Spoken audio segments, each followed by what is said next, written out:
એ એકદમ આનંદથી જે તે એક્સપ્લેન કરે ને ત્યારે તમારે રુચિ ખબર પડે કે તમે કેટલું બધું ઇન્વોલ્વ થયેલા હો છો. અને એ જ સાચું છે, આ જ સાચું કર્મ છે. All the best. જય શ્રી કૃષ્ણ. હું ધ્યાના રાયચુરા છું અને અમે બધા ધોળકિયા સ્કૂલમાં ભણે છે. અને અમને ધોળકિયા સ્કૂલે એક બહુ મોટો ચાન્સ આપ્યો કે આ એજે અમે પ્રેક્ટિકલ વર્લ્ડનું એક ગ્લિમ્સ લઈએ. એક નાનકડો એવો એક્સપિરિયન્સ મળ્યો અમને કે રિયલ વર્લ્ડ કઈ રીતના હાલે છે. આપણે પૈસાની વેલ્યુ થઈ, અમારા પેરેન્ટ્સ જે અમારા માટે આટલું હાર્ડવર્ક કરે છે એની વેલ્યુ થઈ. અમને લોકો સાથે ડીલ કરતા આવડ્યું. પ્રોફિટ કરતાં વધારે અમને જે એક્સપિરિયન્સ મળ્યો છે, જે લેસન્સ મળ્યા છે એ અમને આગળ અને અત્યારે અમારો કોન્ફિડન્સ બિલ્ટઅપ કરવામાં, અમારી કમ્યુનિકેશન સ્કિલ્સ બેટર કરવામાં બહુ હેલ્પ કરે છે. છોકરીઓ તો આગળ જઈ રહી, પણ મારા છોકરાઓ બિચારા શું થશે એમ થઈ જાય. હા સાહેબ, છોકરીઓ દીકરીઓ બહુ આગળ જઈ રહી છે, બહુ એલર્ટ થઈ ગઈ છે, બહુ આગળ જઈ રહી છે. સારા સમાચાર છે એની અમે જોખમ પડી છે કે છોકરાઓનું બેનું ગેપ વધતો જાય છે. એવું કહું 4 દિવસ બિઝનેસ પહેરે તો 2 દિવસ બોયઝ માટે 2 દિવસ ગર્લ્સ માટે. તો ગર્લ્સ ને તો એના પેરેન્ટ્સ એટલા એલર્ટ હતા કે ઓલા બોયઝ ના બિઝનેસ પર પોતે આટો મારી ગઈ લોકો બિઝનેસ કેમ કરે કે જેથી અમે બેટર કરીએ કે મા બાપની રાજીપો બહુ હતો કે મારી દીકરી વેપાર કરશે. ખબર નહીં કેમ એવડું સરકાર સમજાવવા કહી દો કે 18 વર્ષ પહેલાં કોઈ કાંઈ કામ ન કરવું, જે નિયમ છે ને એ ખોટો છે. અમે નાના હતા ને તમે દુકાનેથી બે સરકારી સ્કૂલમાં ભણેલા હતા, નાના ગામમાં હતા તો જેવું પતાય ને એટલે અમારે 2 કલાક દુકાને બેસવાનું છે ફરજિયાત, નાનું મોટું કામ કરવાનું. એ વસ્તુઓ અમને કામ આવી છે. ખાલી ચોપડિયું જ્ઞાન જ નહીં, આ જે વસ્તુ થઈ જાય છે આ પ્રેક્ટિકલ નોલેજ એ લોકોને લાઈફમાં આગળ એટલું બધું કામ આવશે એ અત્યારે કોઈ બિલીવ ન કરી શકે. એને લાઈફમાં ક્યારે કઈ વસ્તુ કેટલી કામ આવશે. કારણ કે બાર્ગેનિંગ પાવર, ડિસિઝન પાવર બરાબર છે, પ્રોપર ડિસિઝન લેવા, બાર્ગેન કરાવવું, કારણ કે તમારા સમય લોકો ટીમ વર્ક, આ બધી વસ્તુઓ તમને ઘણું બધું આગળ લઈ જાય. તો તે શેનો પ્રોજેક્ટ કર્યો હતો ખાસ? અમારે ફૂડ સ્ટોલનું હતું. Food stall? હા, અમારે 4 મેમ્બર્સ હતા અને અમારું બધું હોમમેડ હતું.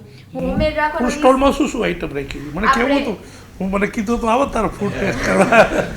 સાહેબ તે કોઈ આવતા વખત મને આમંત્રણ આપજો, હું આવીશ. આપણે ઘણું બધું હતું. આપણે 2 જાતના પફ હતા, મસાલા પફ, ચીઝ પફ, પછી સેવ પૂરી, લીંબુ મસાલા પૂરી, આપણે જાર કેક્સ હતી, સ્ટ્રોબેરી ડિલાઇટ હતી. અને આ બધું અમે હોમમેડ રાખ્યું હતું કારણ કે હાઇજીનનો જે ક્વેશ્ચન રહે એના માટે સ્પેશિયલ મેં હોમમેડ પફ ને કેવી રીતે હોમમેડ કર્યું હતું? પફ અમારે પફ એક મૂકીને બીજું બધું હોમમેડ હતું. પફ અમે એક શોપમાંથી લીધું હતું, હોલસેલમાં. નમસ્કાર, હું કૃષ્ણકાંત ધોળકિયા સ્કૂલમાંથી વાત કરું છું. અમારા 11 કોમર્સના 1500 જેટલા વિદ્યાર્થીઓએ આ બિઝનેસ ફેરમાં ભાગ લીધો.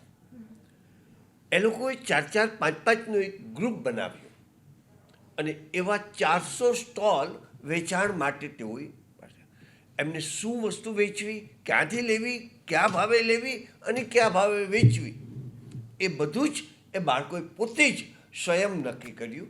અમે બધા જ એમને સહયોગી બન્યા. આ બાળકોએ 2 દિવસ બોયઝ અને 2 દિવસ ગર્લ્સ એવી રીતે અમે ભાગ પાડ્યા અને જેથી ગર્લ્સને પણ આપણે ભવિષ્યની બિઝનેસ વુમન બનાવવી છે. તો એ રીતે ગર્લ્સ થોડો એમના મનમાં ગર્લ્સ પૂરતો હિચકિચાટ હતો કે ક્યારે આવી રીતે બહાર ન નીકળ્યા હોય, ક્યારે આવી રીતે માર્કેટિંગ ના કર્યું હોય. હવે એ બધી દીકરીઓ પણ જ્યારે ઉત્સાહથી ભાગ લીધો ત્યારે જીવનનો એક મોટો લેસન એમને શીખવા મળ્યો. સૌથી વાત એ હતી કે એનામાં અંદર આટલી શક્તિ છે એવો એને અહેસાસ નહોતો. એ એમને બહાર આવ્યો કે ના, સારી રીતે વેચાણ કરી શકે, સારી રીતે બિઝનેસ બનાવી શકશે અને એનાથી વધુ આવતીકાલે જરૂર પડશે ત્યારે પપ્પાની બાજુમાં પણ ઊભી રહી જશે. આ એમને બહુ સારું શીખવા મળ્યું.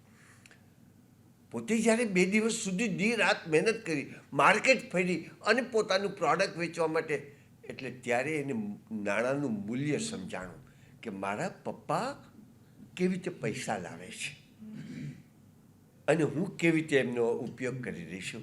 એટલે સ્વાભાવિક છે કે એનામાં એ નાણાંની કિંમત આવી અને એ બચતની પણ ભાવના આવી.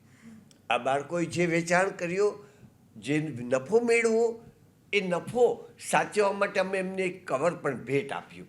એ કવરમાં પોતાનો નફો સાચવી પોતાના મંદિરમાં કે રાખ્યો, મારી જીવનની પહેલી કમાણી.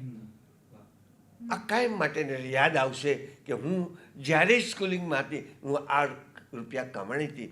પછી કદાચ કરોડો કમાશે ને તો પણ એમને આ તો એનું સ્ટેજ બન્યું હતું. અહીંથી તો એની કેરિયરની શરૂઆત થઈ હતી. એટલે આ એના માટે કાયમ માટે યાદગાર બનવાનું છે.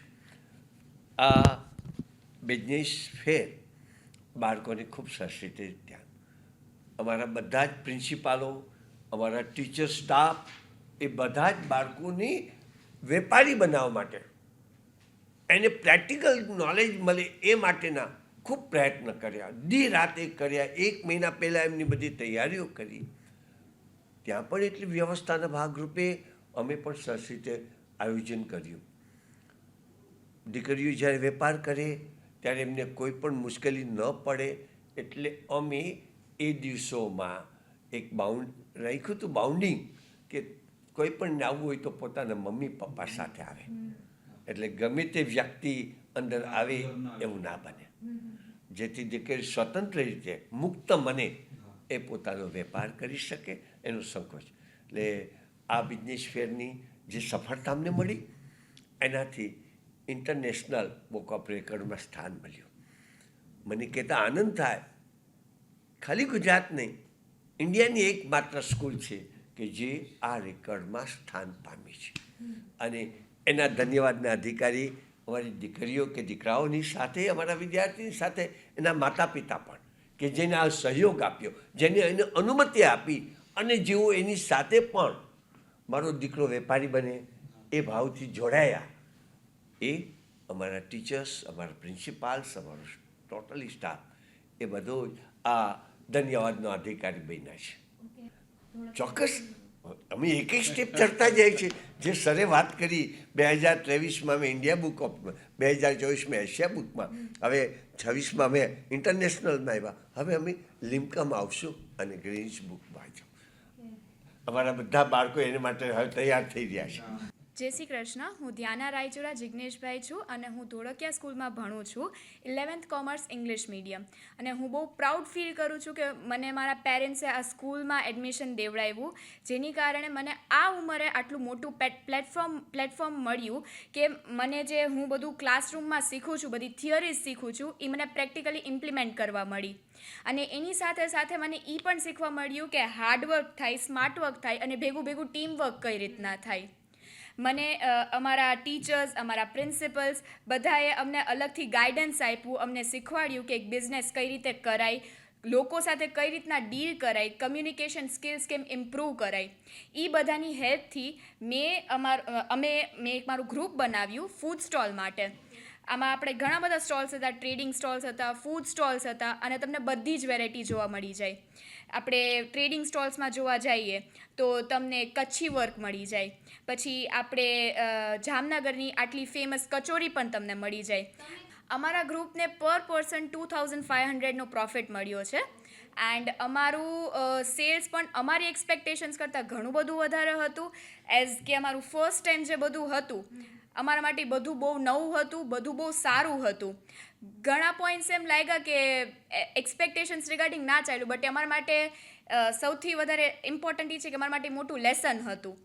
પ્રોફિટ કરતાં પછી આપણે કહેવાય કે જે અમારી એક્સપેક્ટેશન્સ હતી કે અમે આટલું સેલ કરશું, એ બધી વસ્તુ કરતાં અમને જે લેસન્સ મળ્યા કે કઈ રીતે આપણે આ બધું શીખી શકીએ, અને આગળ ફ્યુચરમાં અમે જેટલા બી આગળ વધીએ, બટ આ અમારા માટે એક સૌથી મોટું અચીવમેન્ટ રહેશે.